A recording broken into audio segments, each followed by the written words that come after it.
we come to ritual, and in this second phase, we're looking at how form primordially emerges out of nature.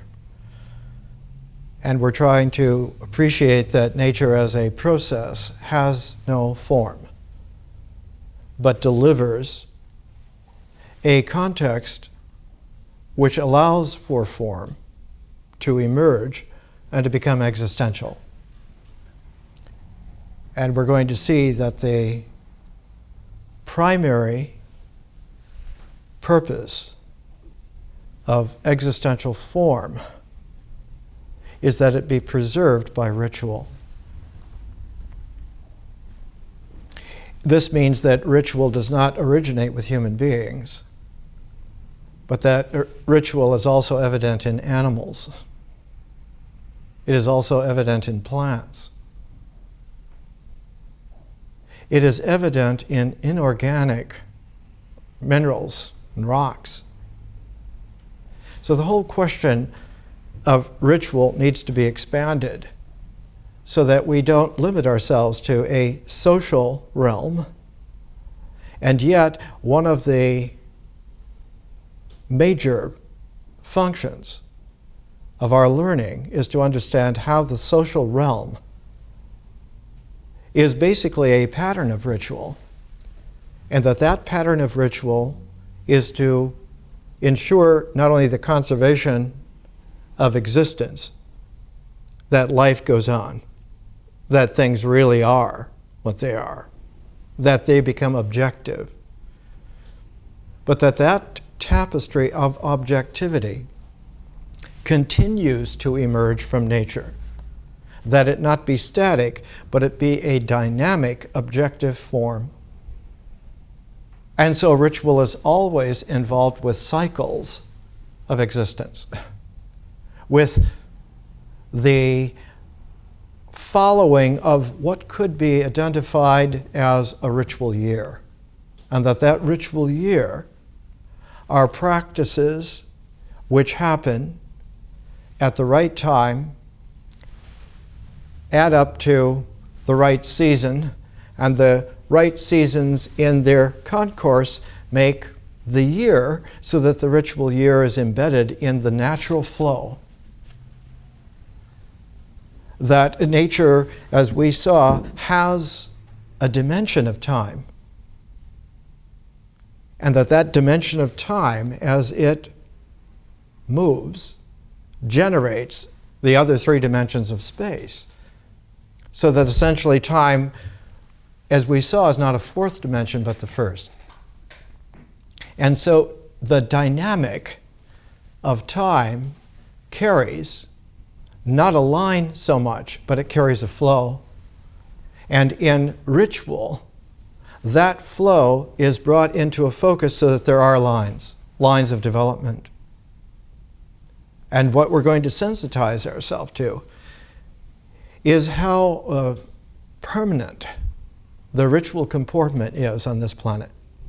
We're going to use two different qualities of ritual to begin that have a curious relationship, and we'll get to that in a moment. We're going to use the Chinese and the Navajo.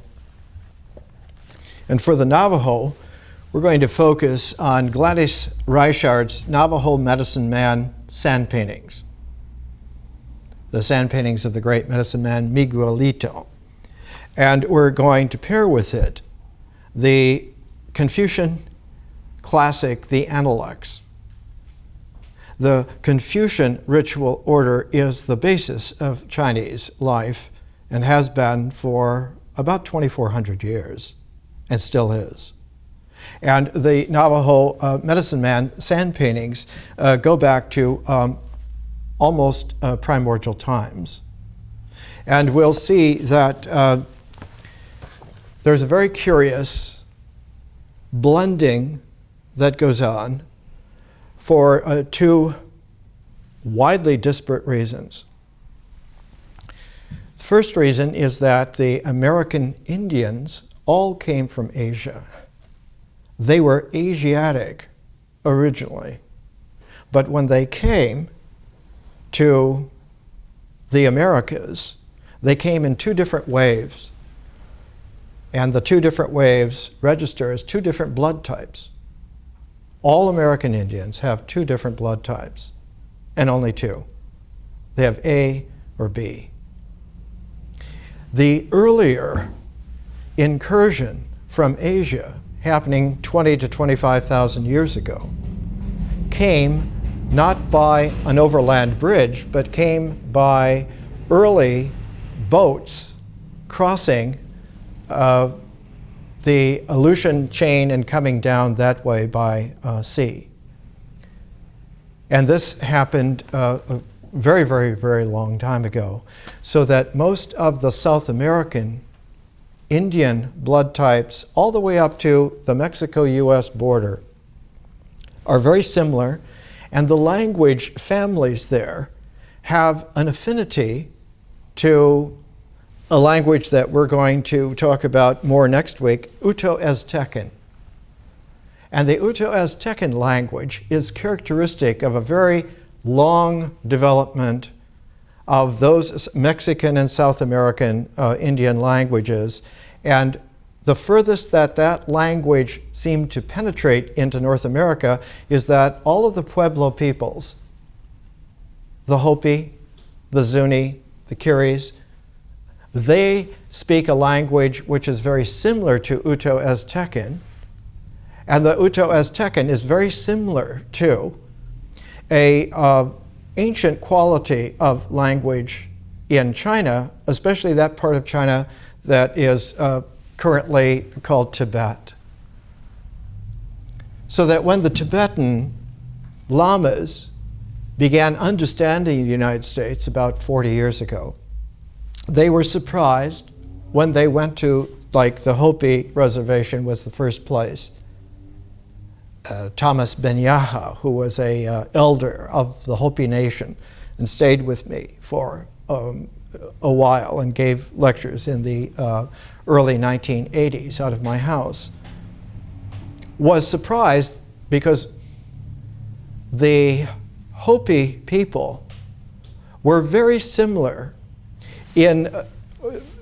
so that the Tibetans felt at home with them, had ritual comportments that were able to gel, and yet there was a distinct difference that the Navajo right next door were quite different to them. And the reason for this is that the second wave of immigration from Asia came on the overland bridge from northern China, from Siberia, from Manchuria and above the Amur River. And that happened about 12,000 years ago. So that in between, there was about 8 to maybe as much as 10,000, 12,000 years apart from these waves, large waves. Now, there were individual groups that would from time to time stray, but these were migrations, very powerful migrations. The second migration, about 12,000 years ago, coming over the Bering Strait land bridge, clung to the coast, the Pacific coast of North America, and came down that way with another spur going as far as the Mackenzie River and coming down the Mackenzie River Valley, which is a very long, straight shot of almost 1,000 miles. The last group to come on that route are the ancestors of the Eskimo, and one finds in northern Siberia a great number of characteristics which are very similar to the Eskimo along the Arctic coast. The great Russian poet Yevtushenko did a book once about the Siberia and Alaska being twins, and that the primordial peoples, the Eskimo there, in both areas are very similar. The next group, just before them, was a group that came down the coast that are very close to the Canadian Pacific Coast tribes like the Haida, the Tsimshian, their languages are very similar to some of the languages in Northern Asia. And the group that came just before them were a very powerful group who spread inland quite far in northern North America, and their language group is Athabascan. And the Athabascan is the origin of the Navajo language. In fact, it is Athabascan, which has three great groups in its large family. One group is still in the northern British Columbia area and spread across what is the Yukon and the Mackenzie territory. South of those Athabascan-speaking groups are the Algonquin language groups, to which belong the Ojibwa, the Blackfoot, and so forth. And north of them then would be the Eskimo. So that you get this kind of a parfait. But the Athabascan group were extraordinary travelers. And they kept their migrations going further south. So that there is a small northern group, there's an Oregon, California group, but the largest group of them kept going and ended up in the American Southwest, where the Navajo Reservation is today. Arizona, parts of northern New Mexico, and even some parts in West Texas, centering largely in northern Arizona, south of the Grand Canyon. So the Navajo are a very interesting kind of a people. They have a peculiar relationship with one of the Algonquin-speaking tribes, and that is the Blackfoot. The Navajo and the Blackfoot are familiar with each other for at least the last 8,000 or 9,000 years. And so when the Blackfoot young men would finish their making of meat in the spring, the hunting of the buffalo, and because the buffalo bred in lands that the Blackfoot Nation controlled, they were the first people to finish their annual yearly hunting of getting the meat, of mixing the pemmican, making the berries to go with it, to preserve it, to dry it out. And so young Blackfoot men would make little traveling groups, and they would go down to the Navajo lands and visit them because they were very affine to them, even though it's about 1,500 miles down, because the Blackfoot and the Navajo are very similar in their outlook on ritual, on life, and comportment. And the Blackfeet were the first tribe to work into the ecology of their lives, the horse. Later on, the Sioux developed the horse greatly, but it was the Blackfoot originally who brought the horse in. And it was the Navajo who originally took the horse and introduced it to the Blackfoot Nation. And the horse came with the Spanish conquistadores in the 1500s.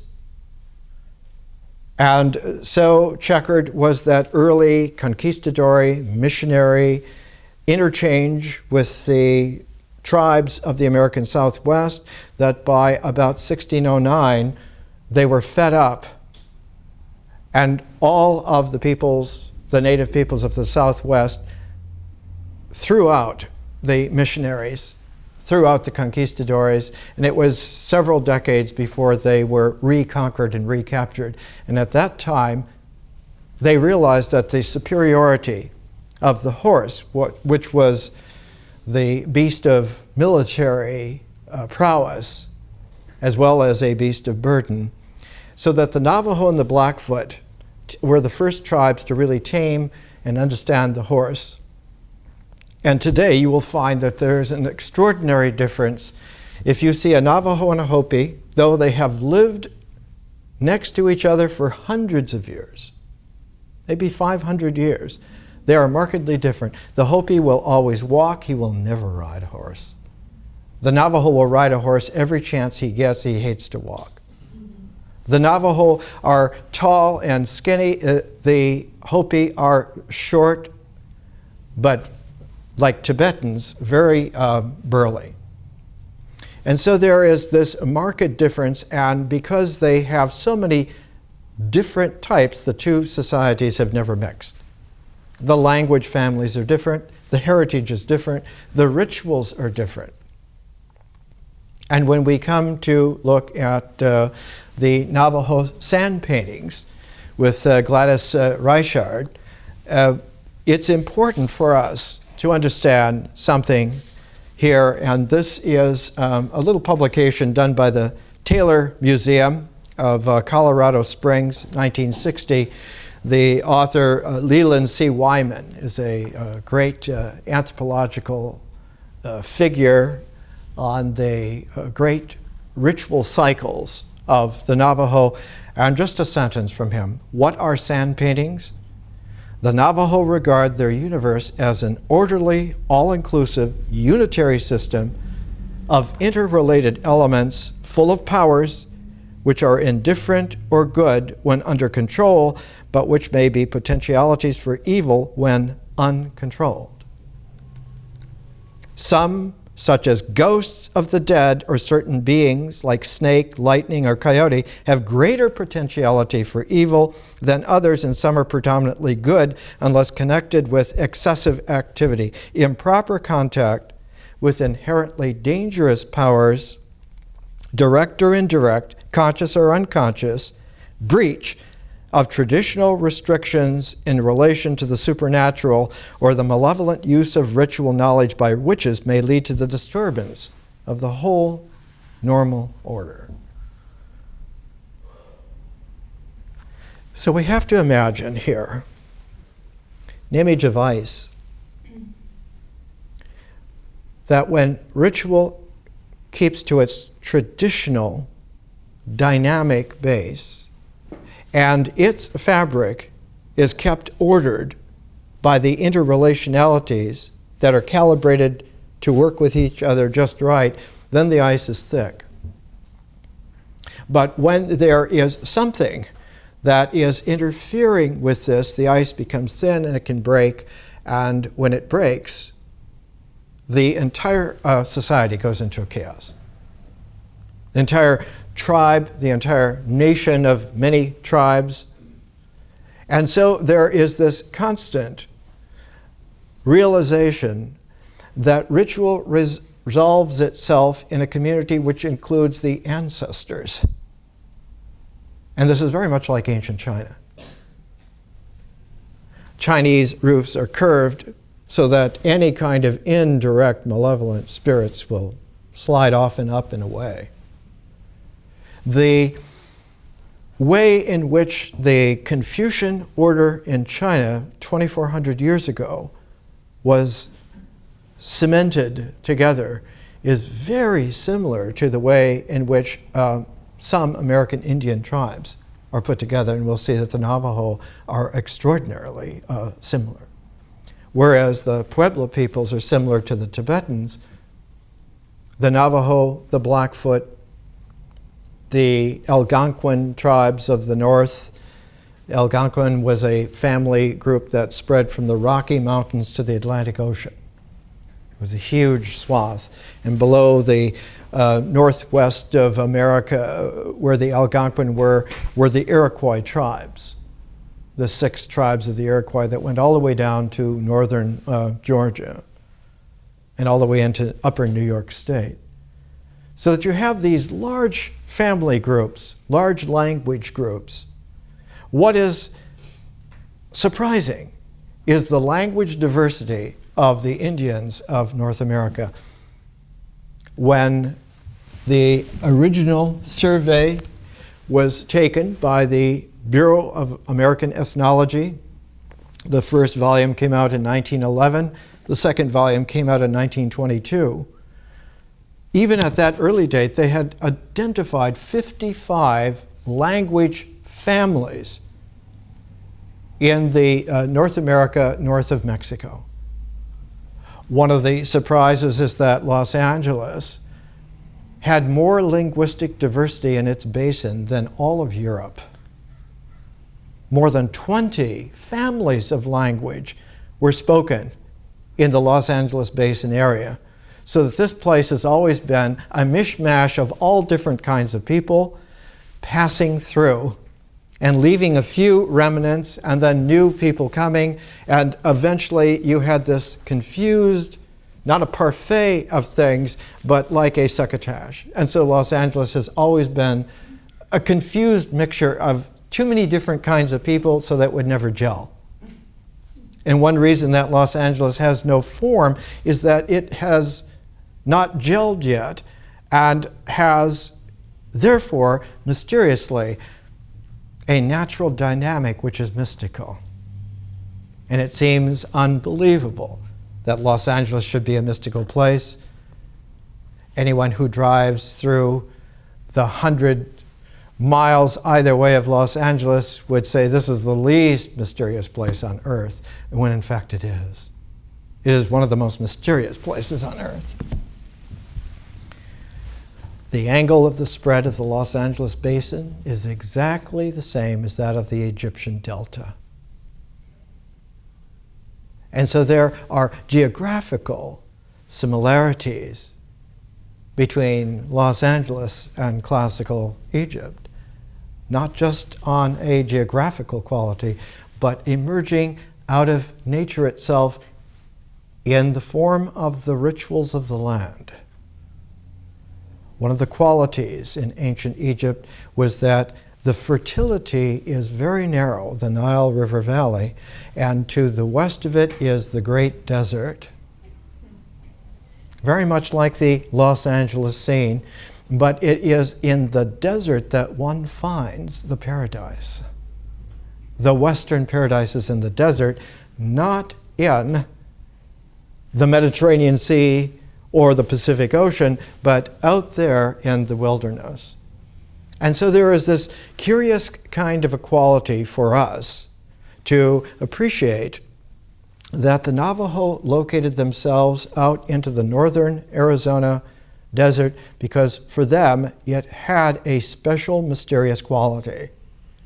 And the Navajo Reservation, one of the largest in the United States, is so large that it includes the Hopi Reservation, it includes the Zuni, the Kiris. The Pueblo peoples are ensconced in their reservations and surrounded by an ocean of Navajo lands. And we're going to try to understand that for the Chinese, their entire original comportment was squeezed into a form which was ritualized and made static and has not changed until the present day and still is recognizable, still identifiable. Let's look at China for just a moment. We've talked about how in nature that we went back to the I Ching, back to the origins of the I Ching. That while the classic I Ching of the hexagrams was first put together in a form that we would understand it was about 1200 BC. But we saw that the origins of that I Ching went back another 1800 years, back to about 3000 BC, and there was Fu Xi with his trigrams, and that the cycle of the trigrams was a heavenly order. It was the stars that brought this order to Earth, whereas the I Ching of 1200 BC was all oriented towards the human interpretation of this interrelationship. And the saying there is that man then was the bridge between heaven and earth. Whereas the origins of Chinese civilization go back to a heavenly pattern. The transform about 1200 BC was to an earthly interpretation of the heavenly transform. And 700 years later, about 500 BC, in a crisis where that I Ching hexagram civilization, the Zhou dynasty, had long since fallen into ruin. had long since decayed into a lot of warlords taking over large sections of land and people, so that the inheritors of the Zhou dynasty eventually had to even leave their capital city of Chang'an and move over the big mountain range to Luoyang on the Yellow River, the Huanghe, and eventually became just another little kingdom. So that the whole Zhou dynasty, by the time of Confucius, was about the size in actual authority of just a little warlord state. It was into this reductive chaos that Confucius came to redo the order again, to go back to the original Zhou ordering of the I Ching of the hexagrams, and it is Confucius who wrote all the great stringent commentaries on the I Ching, and after Confucius, one has a third level. The celestial trigram seed, which had been transformed by the hexagram Zhou, was now refashioned all over again by Confucius. And now you have an I Ching that has all the commentaries with it.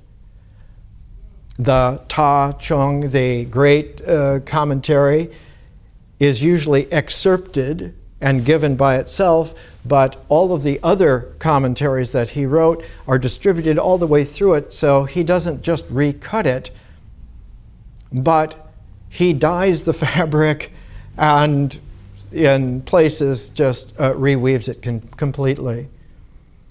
So that by the time that Confucius, he died about 479 BC. He died about the time Socrates was born. And his disciples were very affine to him, very powerful. Some of their sayings are incorporated under his name in the Analects. But it was the third generation from Confucius that wrote it down. So that the Analects of Confucius is written down about 425, 400 BC. And it's remarkably similar to the time in which the Torah was written down in a completely new way, the Torah of Ezra and Nehemiah.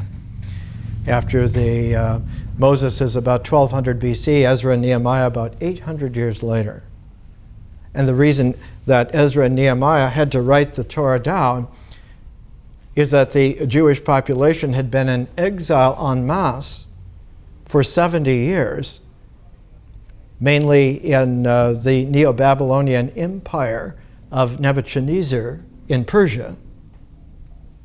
And when they were finally restored back to their lands by Cyrus the Great, they had forgotten their own tradition, and so they had to be re-educated into their tradition. And in order to do this, the Torah then was written down so it would not be changed, so that oral delivery would not slightly veer off, because there's always a variation in an oral delivery.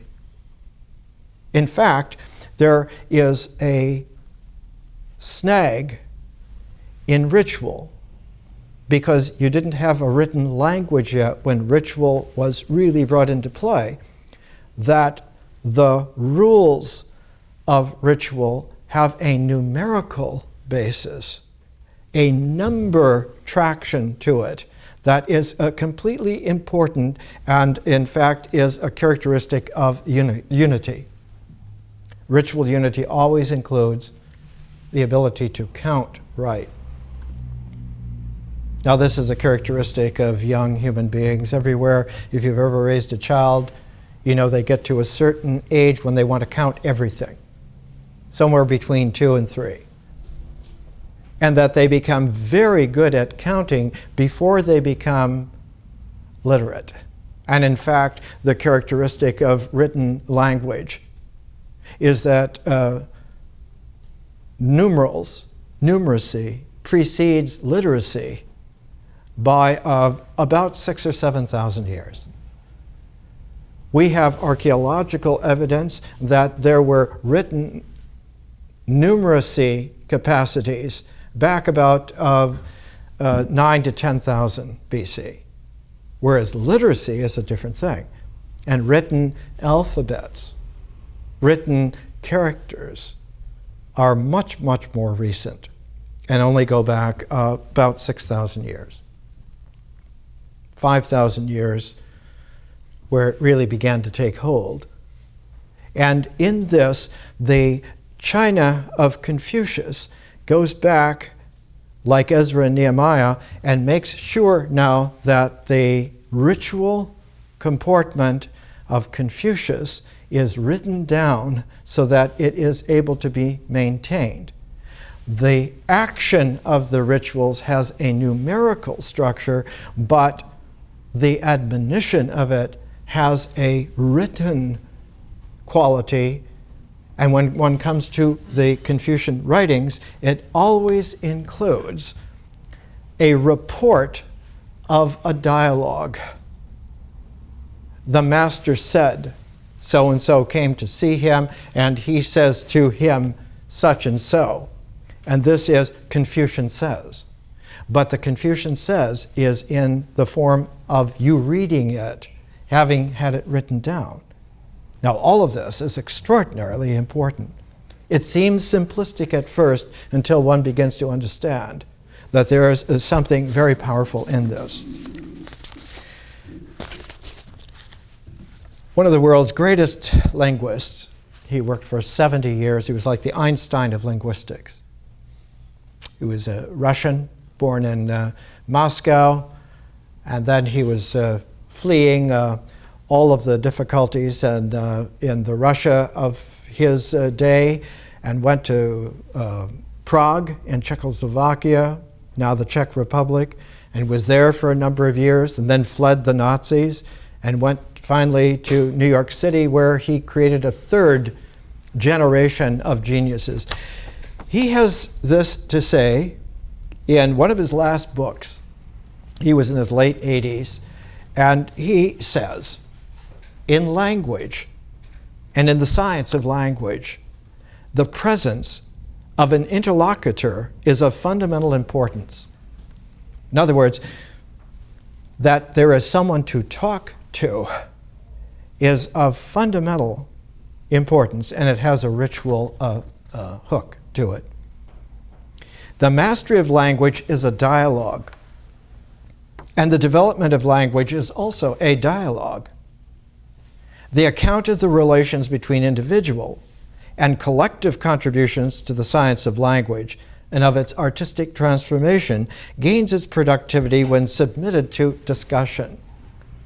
Linguists have noted the existence of tribes which are familiar only with dialogic speech, and for which monologues are totally alien.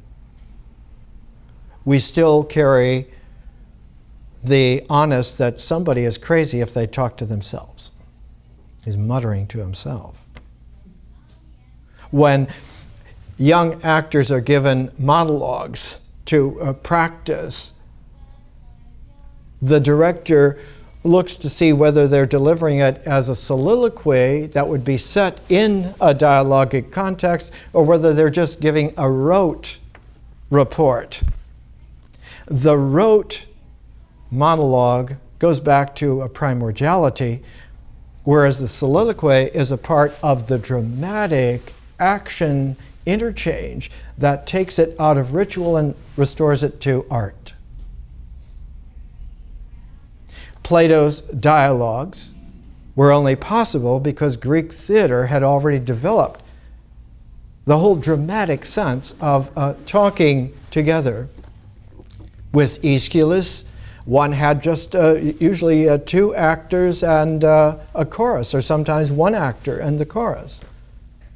With Sophocles, you get a couple of actors and up to three or so with the chorus. And by the time you get to Euripides, you have a whole complex dramatic troupe with the chorus, all within less than 90 years. And Plato's dialogues come out of Aeschylus, Sophocles, Euripides, with Aristophanes thrown in. There's always a sense of humor in the dramatic action. And we'll see, it's in the American Indian languages too. Without that context, Plato's dialogic philosophy is not possible. Here, the conclusion of Jacobson, there are some tribes which do not have monologues. They're alien to them. More precisely, these are tribes whose only speech outside of dialogues consists of ready-made ritualistic monologues. They're only ritualistic sayings that one must say precisely and not make a mistake. In our usual cognitive speech as well, monologues, much more than dialogues, are subject to ritualization. The temporal and transient shape of both creative speech and meditations on verbal creativity lends itself much more easily to critical debate than to individual report. So that the ritual comportment is not individual. And it also doesn't exemplify character. It's before character, and it's two levels before individuality. So that the ritual has a figure before it's fleshed out as a character, and before that fleshed out character is able to integrate it into an individuality. And it's only on the point of that individuality being integrated openly so that it's available for transformation that you find the efflorescence of the differential person. And so persons are very involved and complicated.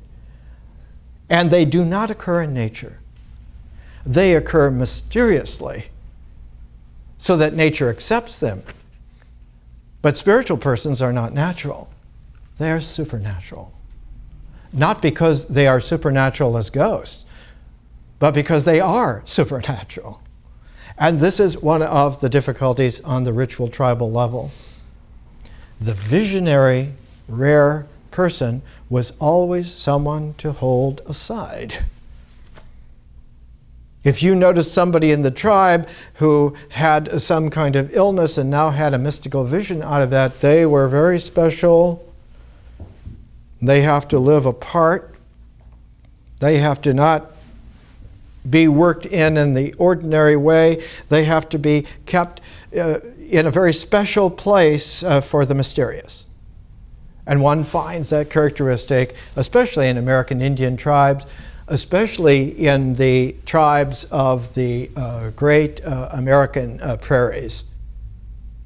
The Algonquin Blackfoot and the Sioux and the Navajo, that whole prairie tribal geography always respected that when you come to the original metronome of the ritual year, the Sundance, in Algonquin it's called the Ocon. When you come to the Ocon, that ceremony cannot be put on unless it is sponsored by a holy woman. And she has to have had a vision apart from the tribe in the dead of winter and to have made a vow to give the Sundance. Because if the Sundance is done by the tribe, it is just going to be folded into the ritual nature, the ritual ecology, and will not transform anything. It will just repeat. Whereas she is a special visionary who guarantees that if you put this on, I will guarantee the transformation will happen. And we will not just renew the natural cycle, but we will refresh our spiritual quality. Let's take a break.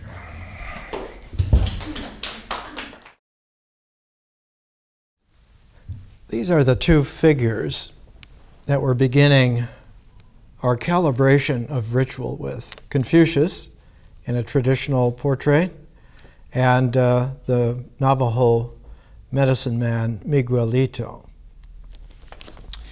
Miguelito was born in 1865 and died in 1936. And Confucius was born in 551 BC and died in 479. They both lived about 72 years. It's interesting because the smile is very similar. And as I mentioned last week, Confucius was very tall. He was about 6'5". So he was always known as the tall man. And he was an extraordinary personality and left a deep impress on China. Part of it was circumstantial, but a great deal had to do with what he did in terms of ritual.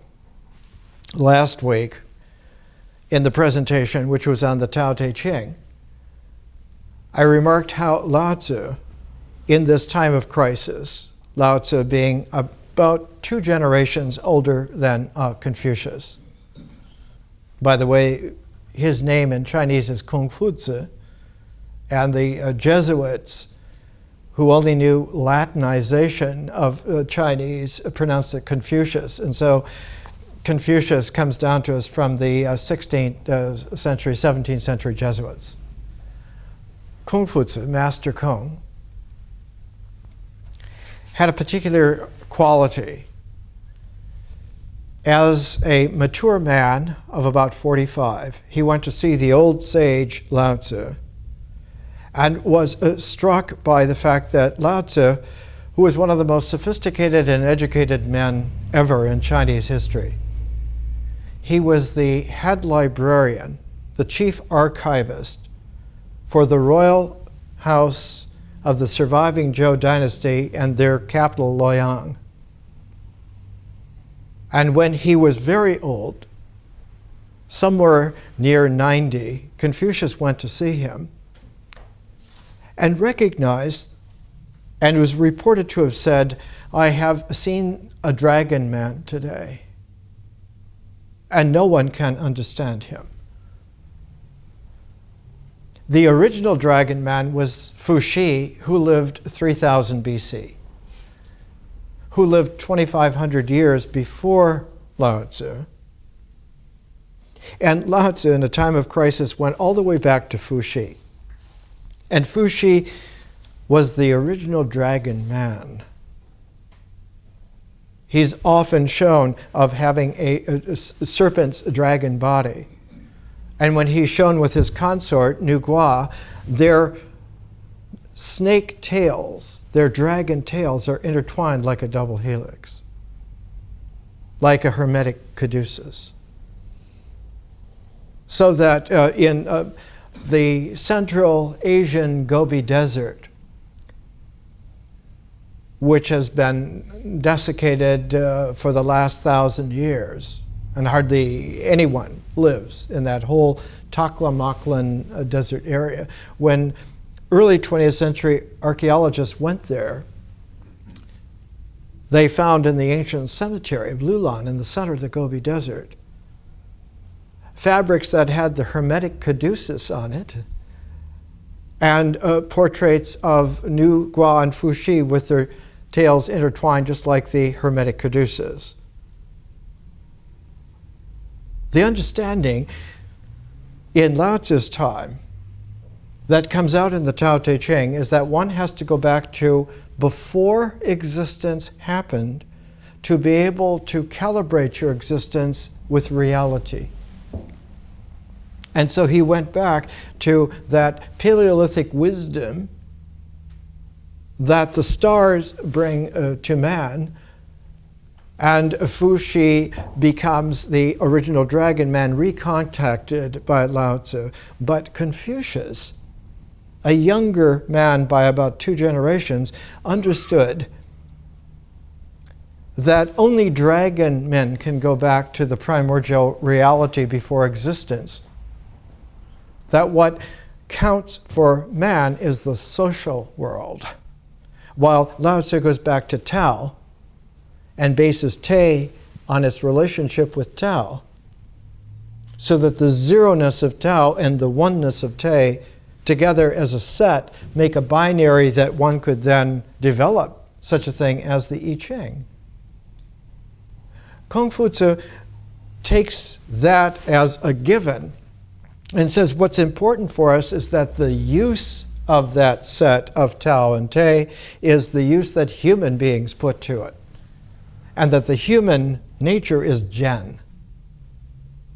And that Zhen is a relational quality in the social world that is held together by a ritual fabric. That nature is mysterious and that the social world cannot be mysterious. It has to be precise in its comportment to nature, but its comportment needs to be by a ritual cooperation. And so all of Confucius is a recalibration of what Lao Tzu had gone back to Fuxi to update it so that Confucius goes back to the founding of the Zhou dynasty, goes back to the formal human cycle of the classic I Ching, which is why he was able to write his extensive commentaries. There are 10 of them. They're known as the 10 wings. And it's interesting that they should be known as wings because what it did is codify the I Ching so that it was now a manual of social control. In the earliest qualities in Fuxi, the trigrams are a means of acclimating yourself to heaven's mysterious quality of being able to make constellations. The stars are not just the stars, they make constellations. And the original trigrams of the I Ching are these kinds of calibration of the making of constellations so that one can understand the whole of heaven and therefore live in its mysteriousness. Whereas the classic hexagram I Ching takes a divinatory quality out of this and fans it out so that it's fleshed out in human terms.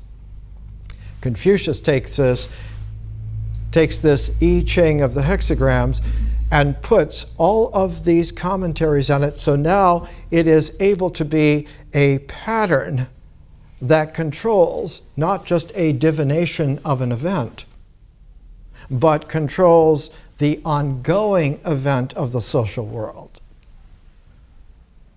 So that there's no need for a special divination when the entire social world is controlled all the time in its proper relationality.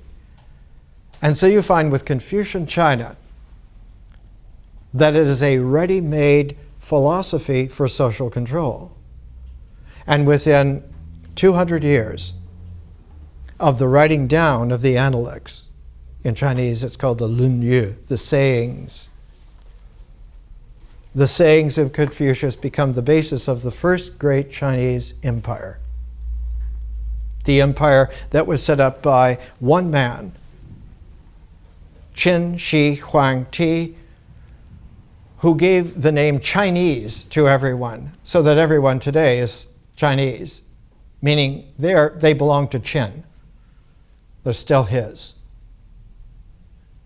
It's like the Augustan Principate in the Roman Empire still survives today. The whole idea of any empire that we've seen the last 2,000 years is all derivative from the Augustan Principate, the Roman Empire. And it's still viable because it still controls the ritual substrate of Western civilization. Part of the problem is that we haven't been Roman Empire people for 1,500 years at least. The Chinese people in the 21st century face a similar problem. They have not been a member of Qin's empire for over 2,200 years. And yet all of the dynasties after Qin Shi Huang Ti have all been derivative from this kind of single empire based upon Confucianism.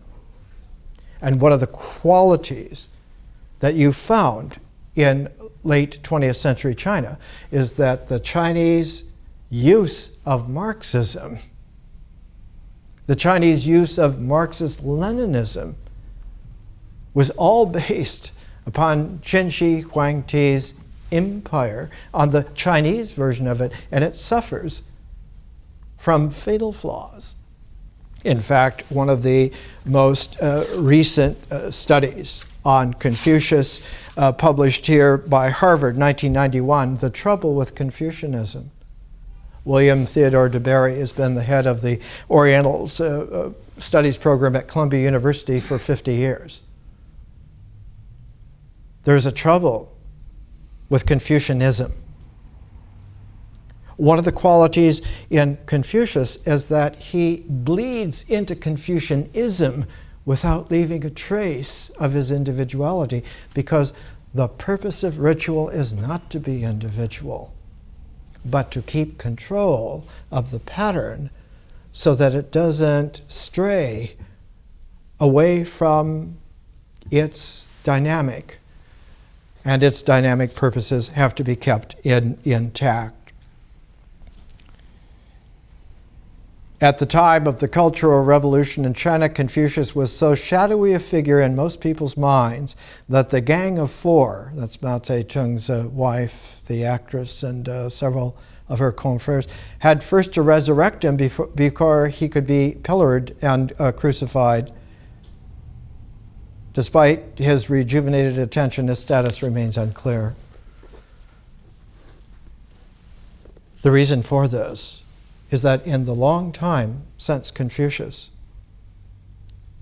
in the long time since Qin Shi Huangdi, there have been a number of powerful dynasties in China that have risen, flourished, and fell. And a new group rose, flourished, and fell. And by the time of the Tang Dynasty, which is about 1100 years after Confucius's time, the Tang Dynasty finally went back to a Taoist base. But that Taoist base had been changed by the process is called Sinification. It means it was made Chinese again. And what was made Chinese again was a Buddhism that had been introduced into China at the end of the Han Dynasty in the 200s. But by the time of the 600s, when the Tang Dynasty was formulated, Buddhism had been changed by the introduction of Taoist elements into it so that it was a kind of a Buddha Tao. And the Tang Dynasty had this kind of Buddha Tao quality until it reached a crisis in the middle of its dynastic tenure that resulted in one of the most devastating wars of all time. It has the parochial title in academic Chinese histories as the Unluchan Rebellion. Unluchan was a general. In the Unluchan Rebellion, 1/3 of the Chinese people were killed. It had a population of about 50 million, and more than 17 million people were killed within a few years. It was a massacre. And it broke the confidence of the Chinese again in a dynastic aristocracy. And so the latter half of the Tang Dynasty is again warlordism. Provincial tough guys with their own private armies, vying with each other. And finally, the solution was to set up a new dynasty, the Sung, about 960 AD. And the Sung was based not on an aristocracy of some kind of lineage, but to take all of the warlords and create a spread out kind of a new nobility. And the new nobility were all the powerful families that had achieved power no matter what. And so instead of an aristocracy of a single noble family, you had it spread out so that all the rich people were all a part of a new setup. And so the Sung dynasty was set up in a different way. But because you didn't have a synthesizing aristocratic stem, the Sung dynasty went back and rejected Taoism. They rejected Buddhism. And they went back to Confucius, but they felt we have to redo Confucius in the sense of redoing Confucianism. And so in the Sung dynasty, you have a powerful movement called Neoconfusionism. And Neoconfusionism is to recodify the rituals so that the rituals now will be brought up to date. And instead of just having the ancient Confucius going back to the Zhou dynasty, or the inheritors of Confucius setting up the Qin dynasty, which was succeeded in 25 years by the great Han dynasty, the Chinese Romans. And then after 500 years, the Tang came in. The Sung, when they came into power, commissioned the greatest philosopher of that age, Chuchi, to redo all of the Confucian rituals. And so you find a special kind of equality. This is a study done by Patricia Buckley Ebry, and it's published by Princeton. Confucianism and Family Rituals in Imperial China, a social history of writing about rights. Because by the time of 1000 AD, it was imperative now not just to have the rituals formulated, but to have the 1,500 years of commentaries on those rituals also brought into sync. And so you had this kind of super, it's like a modern global corporation is not just a corporation, but is like a super corporation. Neoconfusionism is a super corporation of Confucian isms, all brought back into a new tune. She also has done a book, Chuchi's Family Rituals, a 12th century Chinese manual for the performance of cappings, weddings, funerals, and ancestral rites. And with Chuchi and Neoconfusionism, he died about 1200 AD, born about 1130. And by that time, China is re-cemented with a Confucian outlook that lasts until the present day. Qin Shi Huangdi put a power play. When he came into power, his power was displayed by building the Great Wall of China, which is still there. And what he meant by the Great Wall, everyone who lives within this wall is mine.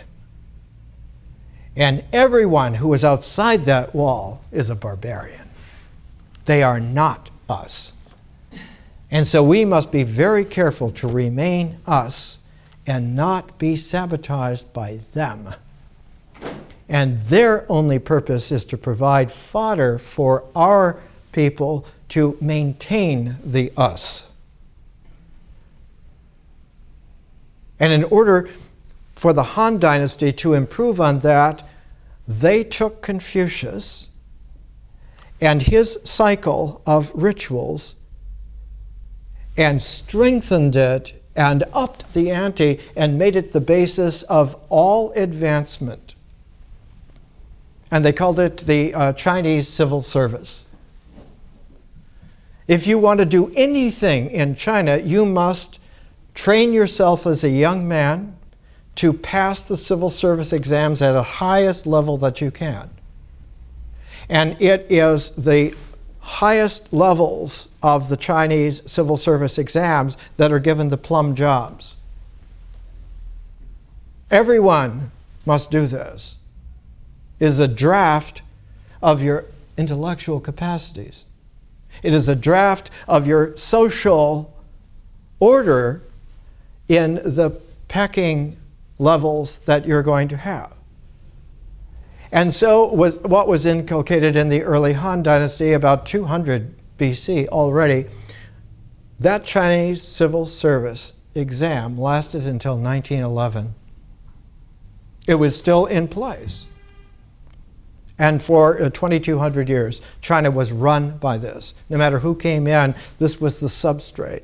And so the rituals were all inculcated over and over again.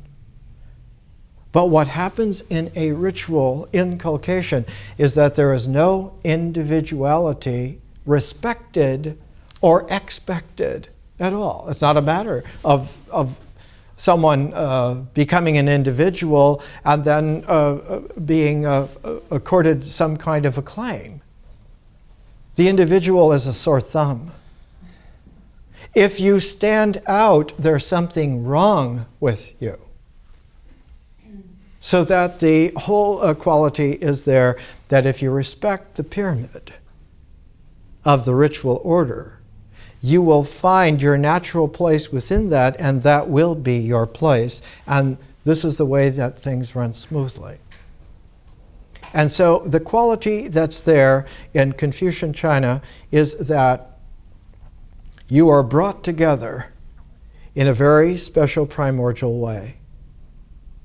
The original Paleolithic Chinese village was a simple pattern. Think of a tic-tac-toe game with 2 lines crossing 2 others, making 9 squares. 8 families were on the outer squares, and the center square was the well, which they shared. Confucianism was the well which every structure in Chinese society fed off the same source. And because those sources were the same all the way through, it was like a synthesizing core in Chinese life, so that when the emperor would observe the Confucian order, he knew that it would get down and feed automatically to every other level in society, all the way down to the family level. So that the fundamental unit in Chinese life was the family, not the individual. And it is the family that respects and observes ritual behavior that fits in. And if the family has an individual who is a sore thumb, it brings shame on the entire family. You lose face. So that in Chinese history, losing face is showing an individual face. To be lost. If you stay with the ritual order, there's no face to lose. You're a part of the fabric of the way in which reality existentially works in the social fabric. And that, then, is what you should pay attention to. Now, extraordinary in this is that American Indian tribalism, as we will see, has a very similar kind of quality to it. It doesn't matter how long you have lived next to certain people, they are them, they are not us. The Pawnee have lived next to the Crow Indians for untold thousands of years. They will never get along. Well, those people, they're Crow. We are Pawnee. We're related to the Cheyenne, and we can talk with the Blackfoot, but not those guys. And so there is this incredible kind of equality that the American Indians are very similar to the Chinese. And not just because they came in 2 great waves way back when in immigration, but that there have been times when the Chinese have recontacted the Americas. In the 4th century AD, great Chinese fleets were coming as far as Southern California, across the Pacific Ocean. One of the more interesting volumes on this, Asiatic Influences in Pre-Columbian American Art. And I'll bring next week a volume published about 100 years ago of the finding of a Chinese stone anchor in San Diego Bay. And that stone anchor dates from the late 300s AD. The Mayan classical features are mostly Chinese. If one looks at them, one sees that there is a genetic interpenetration of Chinese and the Olmecs, the Proto-Mayans, and one finds right away that primordiality that goes back, the whole ritual comportment changes. The Mayans become, as one would ritually expect, super counters. They start numerating everything. They become extraordinary at number systems, at numeracy. And the entire comportment is that if man numbers the heavens, then the heavens are brought into man's social order. And of course, the Mayans became extremely fragile in the way in which Chinese dynasties always experienced it. Because when you get something frozen, static like this, eventually the dynamic of changing and evolving life and new contacts themselves bring about stresses so that the internal quality of it ends up being, instead of a pressure which is distributed by a ritual structure, it becomes a pressure which becomes more and more antagonistic. And instead of being distributed, it becomes conflict. And the conflict comes to a certain level where the social structure cannot hold it anymore and it collapses. Just like Chinese dynasties collapsed, the Mayan civilization collapsed almost overnight. In one generation, it was gone.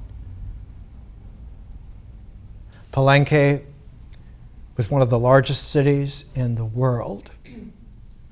It held over 500,000 people. And yet, when it was first discovered by the early explorers in the 1800s, they thought it was a couple of temples in a jungle. And it took almost 100 years to discover that this jungle has grown up on what were farmlands that spread over most of the Yucatan Peninsula and the Petan Peninsula of Guatemala. It was all beautiful farmland with great huge cities and not just a temple structure. But when it collapsed, it went back to the jungle, went back to barbarity. So that one finds among the highland Lacadan Mayas that they have very sophisticated dreams, though they have been peasants for 1,000 years.